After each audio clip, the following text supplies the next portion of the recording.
Ok, galerinha, vamos continuar aqui falando sobre essas aplicações de leis de Newton e agora vamos falar sobre plano inclinado. Como vai funcionar a aplicação da lei de Newton no plano inclinado. Tudo que vimos até então foi em um plano horizontal. Agora, onde no caso a normal e a força-peso, a força normal e a força-peso tinham o mesmo valor, só que em sentidos opostos. Porém, no plano inclinado, estes valores não vão ser iguais. Vai ter uma diferença porque a normal ela é sempre perpendicular ao plano onde o objeto está situado. Ok? Então, vamos lá.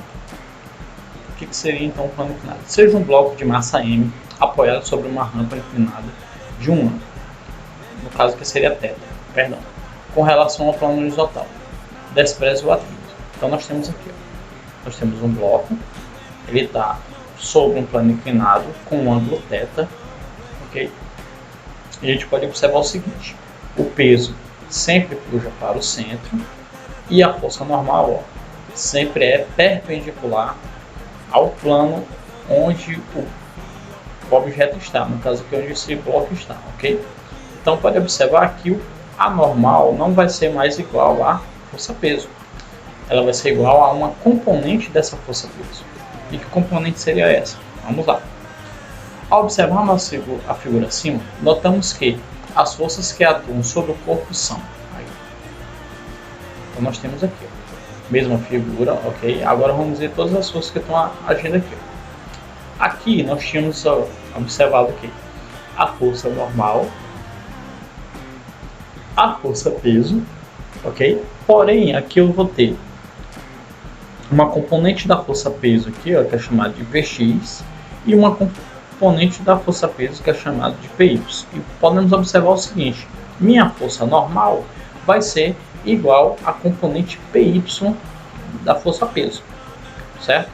E quem está dando um movimento para esse bloco aqui vai ser a minha componente Px. Ó. Pode observar que é ela que vai dar aceleração aqui para esse bloco, ok? Então, componente da força-peso. Então, vamos ter a força-peso, que é igual a massa vezes a gravidade. A gravidade é igual a 9,8 metros por segundo, vai depender do local. A massa é igual ao m, o valor da massa, está em quilogramas.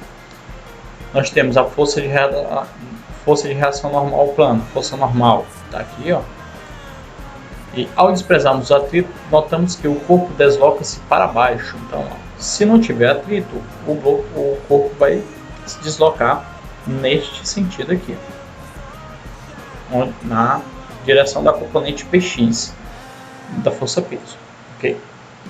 Então, vamos decompor essa força-peso. Como é que eu encontro os valores de Px e de Py? Analiticamente, decompomos a força-peso em duas componentes. Ó. Px, componente do peso na direção do eixo x, e Py, na componente do peso na direção do eixo y. Okay?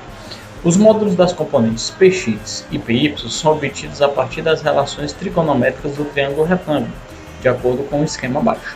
Então nós temos o seguinte, ó. Vamos observar o seguinte. Aqui, ó, eu tenho um triângulo retângulo. Você pode observar que aqui eu tenho um triângulo retângulo e aqui também eu tenho um triângulo retângulo, ok? Então, o que vai acontecer? Eu vou ter uma componente y aqui, ó, e eu vou ter a componente x aqui. Como é que eu vou calcular então? Eu vou decompor o valor de P em função do seno e do cosseno, do seno e do cosseno do ângulo θ, ok? Eu vou ter uma componente para Px, uma componente de P em Px que vai depender do ângulo θ e a Py também vai depender do ângulo θ. Então nós vamos ter isso aqui. Este triângulo retângulo, apanhando isso aqui, ó, vai depender sempre desse ângulo θ aqui. Ó. Então como é que eu vou calcular? Meu Px vai ser igual a quem? Vai ser igual ao peso vezes o seno de θ. Por quê? Observe aqui, ó, Px está no cateto oposto. Okay? Então, vamos ter o quê?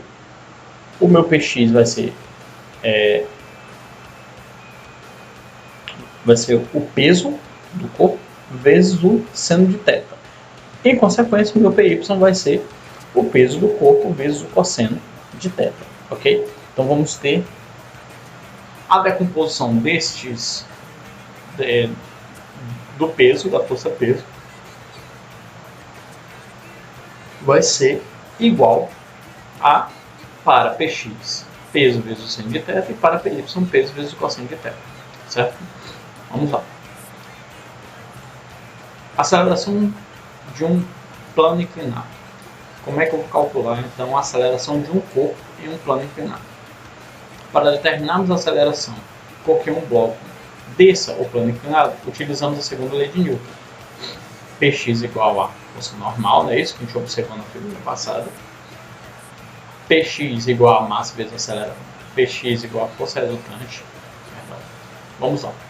Na figura passada, vou até voltar aqui, ó. Tem colocado, não coloquei.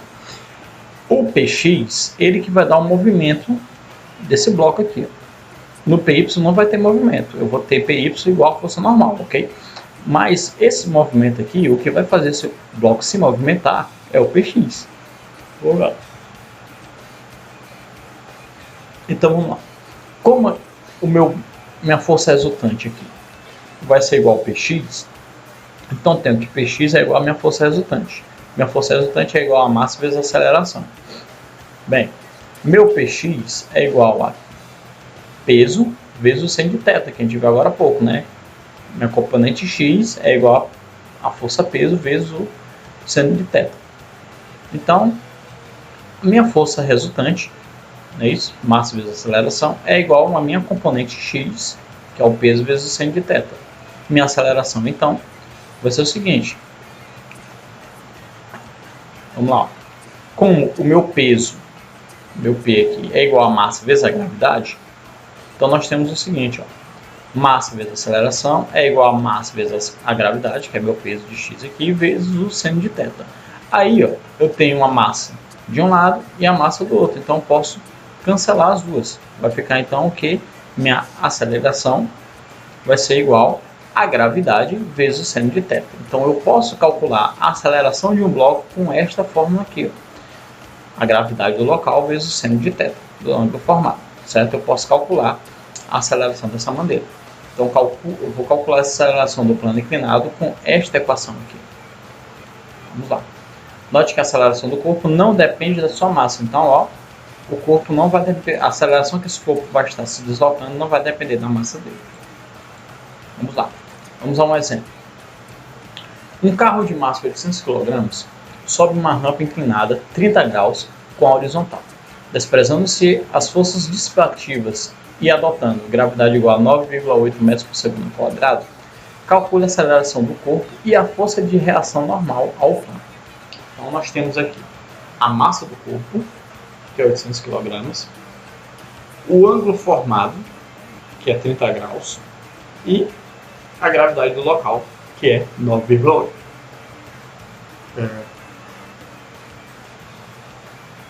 Então, como é que vamos calcular?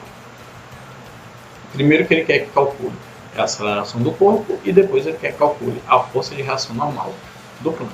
Então, no caso, ó, temos essa mesma situação passada, certo? Meu ângulo aqui formado é de 30 graus, a massa do corpo aqui, vamos considerar que seja de 800, perdão, que esse corpo seja o carro e seja de 800 kg, ok? E a gravidade do local, que está agindo aqui no local, vai ser de 8 metros por segundo ao quadrado. Então, vamos calcular a aceleração primeiro. Como a gente viu agora há pouco, para calcular a aceleração, ela não depende da massa do corpo. Então, a aceleração é igual a gravidade vezes o seno de θ. Então, minha gravidade 9,8, seno de θ vai ser, então, seno de 30. Então, vai ficar 9,8 vezes seno de 30. Seno de 30 é igual a 0,5. Minha aceleração, então, vai ser de 4,9 metros por segundo ao quadrado. Perdão. Vamos lá. A normal vai ser quem? O componente y Então vai ser o peso vezes o cosseno de θ. Então minha componente y aqui vai ser a força peso, que é a massa vezes a gravidade, vezes o cosseno de θ, que é o cosseno de 30. Então nós vamos ter 800, que é a massa, a gravidade 9,8 e o cosseno de θ, que é 0,86, beleza? Então multiplicando tudo isso, eu vou ter uma força normal de 6.507,2 newtons, certo? Então, basicamente, é esse termo aqui para os cálculos de plano inclinado, ok? Só saber decompor a força-peso, lembrando que Px vai ser o seno, peso vezes o seno, e Py vai ser peso vezes o cosseno, ok? E lembrar que a normal nessa situação é igual a componente Py da força-peso. E quem dá o movimento para o plano inclinado vai ser o Px, certo? Beleza? Então, até a próxima.